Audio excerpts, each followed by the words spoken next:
आज के इस वीडियो लेक्चर में हम वेल्डेड कनेक्शंस में फिलेट वेल्ड के बारे में पढ़ेंगे कि कोड में फिलेट वेल्ड के लिए क्या स्पेसिफिकेशंस हैं। तो सबसे पहले हम देखते हैं कि लैप जॉइंट क्या होता है। लैप जॉइंट वो जॉइंट होता है जिसमें एक मेंबर दूसरे मेंबर को ओवरलैप करता है, और ये जो जॉइंट है ये बनाना इजी है, इसकी फिटिंग इजी है क्योंकि इसमें ओवरलैपिंग हो रही है।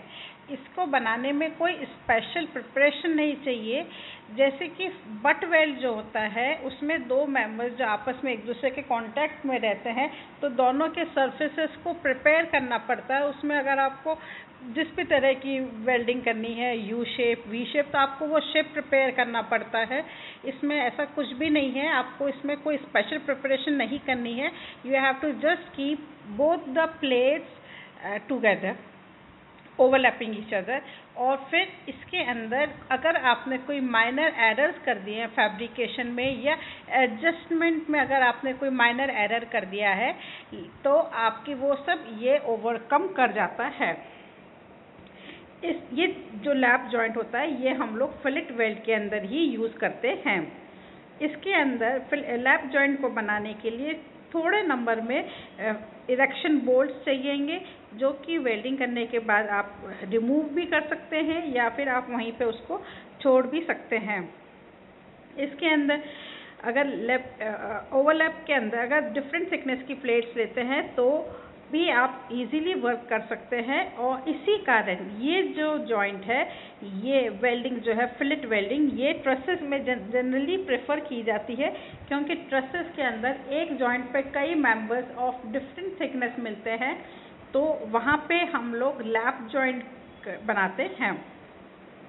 इसका सबसे बड़ा ड्रॉबैक ये है कि इसके अंदर क्योंकि दो मेंबर्स एक दूसरे को ओवरलैप करते हैं तो उनमें इसेंट्रिसिटी ऑफ लोड्स प्रोड्यूस हो जाता है, और इस चीज़ को जो इसेंट्रिसिटी है उसको रिमूव करने का ये तरीका है कि आपको डबल लैप प्रोवाइड करना चाहिए। जैसे कि मैंने आपको इस फिगर में दिखाया है कि इस फिगर में आपके दो पेरेंट मेटल प्लेट्स हैं और उसके ऊपर और नीचे गज़ट प्लेट्स लगाई गई हैं। तो हमने दोनों साइड गज़ट प्लेट्स लगाई हैं ताकि हमारे लोड ट्रांसफ़र में सेंट्रिसिटी नहीं आए। फिलेट वेल्ड क्या होता है? ये जो मेंबर्स ओवरलैप करते हैं उनके ऊपर आपको फिलेट वेल्ड प्रोवाइड करते हैं, और इसमें जो क्रिटिकल स्ट्रेस है वो है शियर स्ट्रेस। फिलेट वेल्ड का जो शेप आता है कॉनकेव, कॉन्वेक्स या मिटर होता है। तो कॉनकेव और कॉन्वेक्स में जो है, इसमें कॉनकेव जो शेप होता है वो गुफा के शेप का जैसा होगा, तो इसमें जो मटेरियल है वो उसकी पेनिट्रेशन कम हो जाएगी और इसमें जो थ्रोट है वो भी छोटा होगा। कॉन्वेक्स के अंदर ये चीज़ नहीं है। कॉन्वेक्स में क्योंकि पेनिट्रेशन ज़्यादा रहेगा, उसमें वो गुंबद के जैसा होता है कॉन्वेक्स शेप, तो उसके कारण इसका जो थ्रोट है वो भी बड़ा होगा और ये स्ट्रॉन्ग होगा कॉन्वेक्स। फिर कॉनकेव के अंदर जो फ्लो ऑफ स्ट्रेसेस है वो उसका जो पाथ है वो स्मूथ होता है। कॉन्वेक्स के अंदर जो क्रैक्स जनरेट हो जाते हैं कूलिंग के दौरान। कॉनकेव में जो आउटर सरफेस है जब वो ठंडी होगी तो उसमें टेंशन डेवलप होता है और इस कारण इसमें क्रैक्स जनरेट होंगे। लेकिन कॉन्वेक्स के अंदर जब आउटर सरफेस श्रिंक होती है तो इसमें कंप्रेशन जनरेट होगा। कॉनकेव जो है शेप वो मोस्ट सूटेबल है फॉर ऑल्टरनेटिंग स्ट्रेसेस। ठीक है। अब अगर आपके पास जो वेल्डिंग आप कर रहे हैं उसमें मल्टी पास हो रहा है, यानी कि एक लेयर से नहीं 2-3 लेयर लग रही है, तो उस केस में जो फर्स्ट रन होता है वो कॉन्वेक्स वाला होता है। अगर आपको कहीं पे कॉनकेव वेल्ड प्रोवाइड करनी है तो उस केस में भी जो फर्स्ट रन होगा वो कॉन्वेक्स होगा, उसके बाद के जो आपकी सेकंड और थर्ड रन आएगा वो आप उसको कॉनकेव शेप में दे सकते हैं। फिर है स्पेसिफिकेशंस। इस वाले वेल्ड की स्पेसिफिकेशंस क्या हैं? सबसे पहले हम चलते हैं साइज़ पे। अब साइज़ क्या होता है? वेल्ड का साइज़ आप वर्ड होता है, जनरली ड्राइंग्स के ऊपर भी वेल्ड का साइज़ लिखा होता है। तो इसका साइज़ से क्या मतलब है? इसका साइज़ का मतलब ये है कि ये minimum lag length of weld है। अब लैग लेंथ क्या है? ये आप देखिए इसकी फिगर में आपको क्लियरली दिख रहा है कि रूट से लेके टो तक का जो डिस्टेंस है, that distance is leg of the weld. अब ये दो प्लेट्स हैं, ये आपस में एक दूसरे से आपने इनको वेल्ड के थ्रू जॉइन किया है। तो ये जो कर्व शेप है ये वेल्ड फेस है, और ये डॉटेड लाइन से जो मैंने बनाया है ये थ्रोट है, और टो जो है वो वेल्ड का आउटर सरफेस है।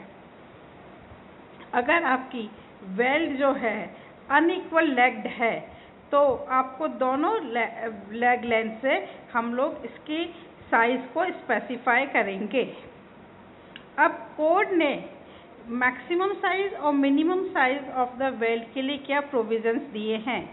ये जो प्रोविजंस है मैक्सिमम साइज़ ऑफ वेल्ड, ये कोड के 10.5.8.1 एंड 10.5.8.2 में दिया हुआ है। तो मैक्सिमम साइज़ ऑफ वेल्ड के लिए जो कोड कहता है कि जब दो प्लेट्स आपस में एक दूसरे को जॉइन कर रही हैं और उनके जो एंड्स हैं वो स्क्वायर शेप्ड हैं, तो उसमें जो थिकनेस साइज जो लेंगे आप लोग वो लेंगे थिनर मेंबर की थिकनेस में से 1.5 mm माइनस करते हुए लेंगे। और अगर रोल्ड सेक्शंस हैं जिनका जो एंड्स होते हैं वो राउंड टो होता है, तो उनका जो साइज होता है वो होता है 3/4 द थिकनेस ऑफ टो। फिर है मिनिमम वेल्ड साइज। वेल्ड का मिनिमम साइज़ क्या होना चाहिए और ये मिनिमम साइज़ क्यों प्रोवाइड करते हैं? मिनिमम साइज़ इसलिए प्रोवाइड करते हैं ताकि दो मेटल्स का फ्यूजन प्रॉपर हो सके, उनमें डिस्टॉर्शन मिनिमम हो और उनमें क्रैकिंग नहीं आए। क्रैक्स क्यों होंगे? अगर दो मेटल्स जिनको आपको हीटअप करके उसके ऊपर वेल्डिंग करनी है, अगर वो प्रॉपरली हीटअप नहीं हुए हैं और आपने उनके ऊपर वेल्डिंग कर दी, तो वो वेल्ड और मेटल का आपस में फ्यूजन नहीं होगा, आपस में वो कम्प्लीटली ढंग से इनमें बॉन्डिंग नहीं बनेगी और वो फिर बाद में क्रैक की तरह अलग हो जाएगा वेल्ड। तो ये सब चीज़ें नहीं हो, इसके लिए हमको वेल्ड का मिनिमम साइज़ कोड ने स्पेसिफाई किया है और ये दिया हुआ है क्लॉज 10.5.2.3 में। तो जो कोड कहता है कि इसका जो साइज़ होना चाहिए वो नॉट लेस देन 3 mm से छोटे साइज़ की वेल्ड हम प्रोवाइड नहीं करते हैं। और टेबल नंबर 21 में वेल्ड के साइजेस मिनिमम साइजेस दिए हुए हैं जो कि बेस्ड हैं उसके थिकर प्लेट्स के ऊपर। थिकर प्लेट पे इसलिए दिया है क्योंकि थिकर प्लेट से ही आप वेल्ड को कितना हीट करना है उसको वो डिसाइड होता है। फिर छोटे साइज़ की जो वेल्ड्स होती हैं वो चीपर होती हैं, स्मॉलर साइज वेल्ड्स चीपर। फिर वेल्ड की मिनिमम इफ़ेक्टिव लेंथ कितनी लेनी है? तो वेल्ड की जो मिनिमम इफ़ेक्टिव लेंथ हम लेंगे वो होती है ओवरऑल लेंथ में से 2 टाइम्स वेल्ड का साइज़ माइनस करने पे मिलता है। अभी इफ़ेक्टिव लेंथ क्या होती है?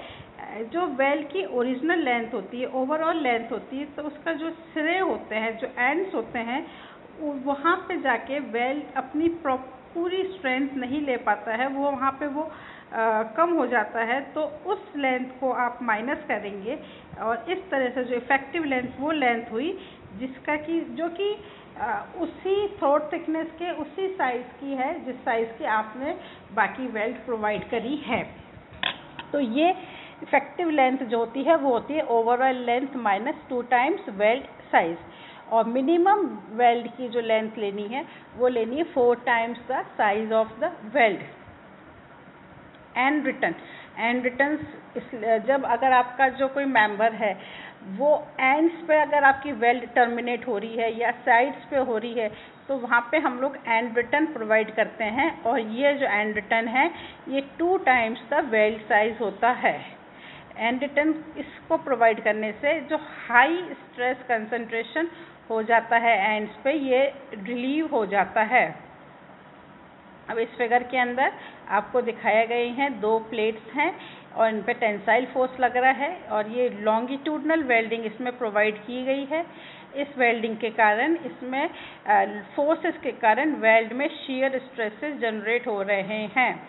तो अब इन्हीं शियर स्ट्रेसेस को कैसे इसको आपको जिसमें हाई स्ट्रेसेस आ रहे हैं एंड्स पे, उसको हटाने के लिए हम लोग कोड ने क्या बोला है, कोड कहता है कि जब length of longitudinal side fillets जो हैं, जो लॉन्गिट्यूडनल मतलब लंबाई की दिशा में, जिस दिशा में बल लग रहा है उस दिशा में जो लेंथ है वो should not be less than, वो कम नहीं होनी चाहिए इफेक्टिव विड्थ, जो विड्थ ऑफ द प्लेट है उससे कम नहीं होनी चाहिए। यहाँ पे width of the plate TW है, तो इससे कम लेंथ आप प्रोवाइड नहीं करेंगे। और ये जो अनइवन स्ट्रेस डिस्ट्रीब्यूशन जो हो रहा है, अब इसके ये अगर आपने प्लेट की इसको और बढ़ा दिया, चौड़ाई बढ़ाई, तो ये अनइवन स्ट्रेस डिस्ट्रीब्यूशन और ज़्यादा बढ़ जाएगा। तो परपेंडिकुलर डिस्टेंस जो है बिटवीन लॉन्गिट्यूडनल फिलेट वेल्स जो हैं, 2 फिलेट वेल्स के बीच में जो परपेंडिकुलर डिस्टेंस आ रहा है वो 16 times the thickness of thinner plate joint होगा। जो थिनर प्लेट है उसकी थिकनेस का 16 गुना होना चाहिए। अगर आपकी प्लेट इससे वाइडर है, if plate is wider than this, तो आपको प्लग या स्लॉट वेल्ड प्रोवाइड करना है। अब देखिए क्या होता है, आपको ये स्ट्रेस लेना है, तो ये स्ट्रेस ज़्यादा शियर स्ट्रेस नहीं आए, स्ट्रेस कंसंट्रेशन हमारे विद इन द लिमिट्स रहे, तो इसके लिए हम लोग क्या करेंगे, चौड़ी प्लेट लगाएंगे। तो चौड़ी प्लेट लगाएंगे, लेकिन अगर आपने चौड़ी प्लेट ज़्यादा लगा दी तो भी स्ट्रेस डिस्ट्रीब्यूशन इंक्रीज हो जाएगा। उस स्ट्रेस डिस्ट्रीब्यूशन को लिमिट्स में लाने के लिए हम लोगों की कोशिश ये रहेगी कि जो परपेंडिकुलर डिस्टेंस है जो इन दोनों लॉन्गिट्यूडनल वेल्स के बीच में जो परपेंडिकुलर डिस्टेंस आ रहा है वो थिनर प्लेट की थिकनेस का 16 गुना हो, इससे ज़्यादा नहीं हो। अगर इससे ज़्यादा आती है तो हम लोगों को प्लग या स्लॉट वेल्ड प्रोवाइड करना होगा।